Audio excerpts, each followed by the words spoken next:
எசேக்கியேல் அதிகாரம் 41. பின்பு அவர் என்னை தேவாலயத்திற்கு அழைத்து கொண்டு போய் தூணாதாரங்களை இந்த புறத்தில் 6 முழ அகலமும் அந்த புறத்தில் 6 முழ அகலமுமாக அளந்தார். அது வாசஸ்தலத்தின் அகல அளவாம். வாசல் நடையின் அகலம் 10 முழமும் வாசல் நடையின் பக்கங்கள் இந்த புறத்தில் 5 முழமும் அந்த புறத்தில் 5 முழமுமாயிருந்தது. அதன் நீளத்தை 40 முழமும் அகலத்தை 20 முழமுமாக அளந்தார்.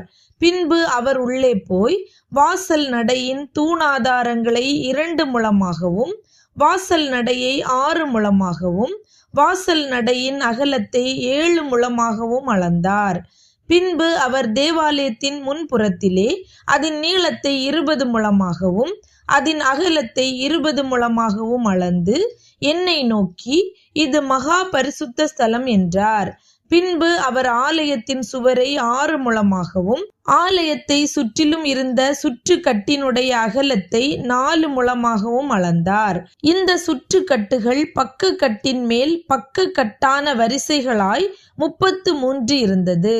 அவைகள் ஆலயத்தின் சுவருக்குள் ஊன்றியிராமல் சுற்று கட்டுகளுக்காக சுற்றிலும் அவைகள் ஊன்றும்படிக்கு ஆலயத்துக்கு அடுத்திருந்த ஓட்டுச் சுவரிலே பாய்ந்திருந்தது. உயர உயர சுற்றிலும் சுற்று கட்டுகளுக்கு அகலம் அதிகமாயிருந்தது. ஆலயத்தை சுற்றிலும் உயர உயர ஆலயத்தை சுற்றி சுற்றி அகலம் வர வர அதிகமாயிருந்தது. ஆதலால் இவ்விதமாய் கீழ்நிலையிலிருந்து நடுநிலை வழியாய் மேல்நிலைக்கு ஏறும் வழி இருந்தது. மாளிகைக்கு சுற்றிலும் இருந்த உயரத்தையும் பார்த்தேன். சுற்று கட்டுகளின் அஸ்திபாரங்கள் 6 பெரிய முழங்கொண்ட ஒரு முழக்கோலின் உயரமாயிருந்தது. புறம்பே சுற்றுக்கட்டுக்கு இருந்த சுவரின் அகலம் 5 முழமாயிருந்தது. ஆலயத்துக்கு இருக்கும் சுற்றுக்கட்டுகளின் மாளிகையிலே வெறுமையாய் விட்டிருந்த இடங்களும் அப்படியே இருந்தது. ஆலயத்தை சுற்றிலும் அறை வீடுகளுக்கு நடுவாக இருந்த விசாலம் 20 முழமாயிருந்தது.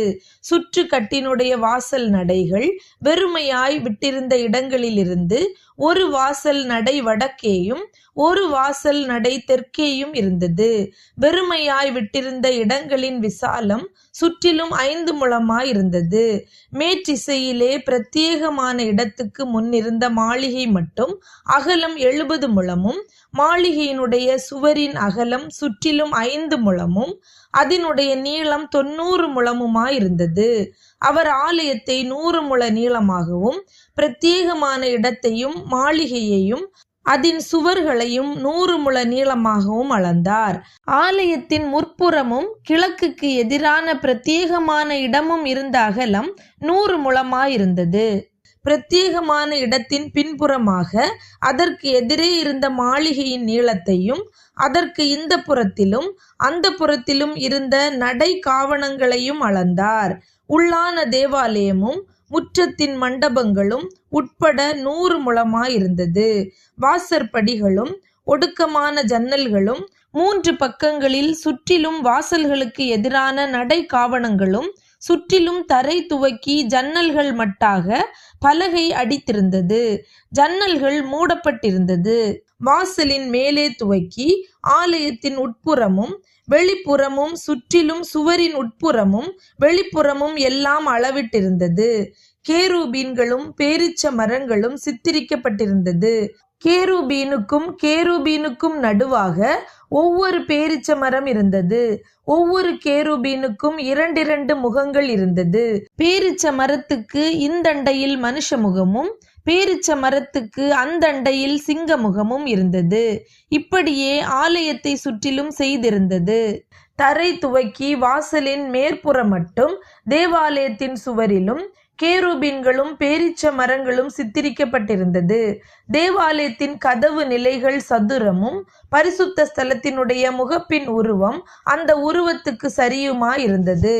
மரத்தினால் செய்யப்பட்ட பலிபீடத்தின் உயரம் 3 முழமும் அதன் நீளம் 2 முழமுமாயிருந்தது. அதன் கோடிகளும் அதன் விளிம்புகளும் அதன் பக்கங்களும் மரத்தினால் செய்யப்பட்டிருந்தது. அவர் என்னை நோக்கி, இது கர்த்தருடைய சந்நிதியில் இருக்கிற பீடம் என்றார். தேவாலயத்துக்கும் பரிசுத்த ஸ்தலத்துக்கும் 2 வாசல்களும் வாசல்களுக்கு மடக்கு கதவுகளாகிய இரட்டை கதவுகளும் இருந்தது. ஒரு வாசலுக்கு 2 கதவுகளும் மற்ற வாசலுக்கு 2 கதவுகளும் இருந்தது. சுவர்களில் சித்தரிக்கப்பட்டிருந்தது போல் ஆலயத்தினுடைய கதவுகளிலும் கேருபீன்களும் பேரீச்ச மரங்களும் சித்தரிக்கப்பட்டிருந்தது. புறம்பே மண்டபத்தின் முன்பாக உத்திரங்கள் வைத்திருந்தது. மண்டபத்தின் பக்கங்களில் இந்த புறத்திலும் அந்த புறத்திலும் ஆலயத்தின் சுற்றுக்கட்டுகளிலும் ஒடுக்கமான ஜன்னல்களும் சித்தரிக்கப்பட்ட பேரீச்ச மரங்களும் உத்திரங்களும் இருந்தது.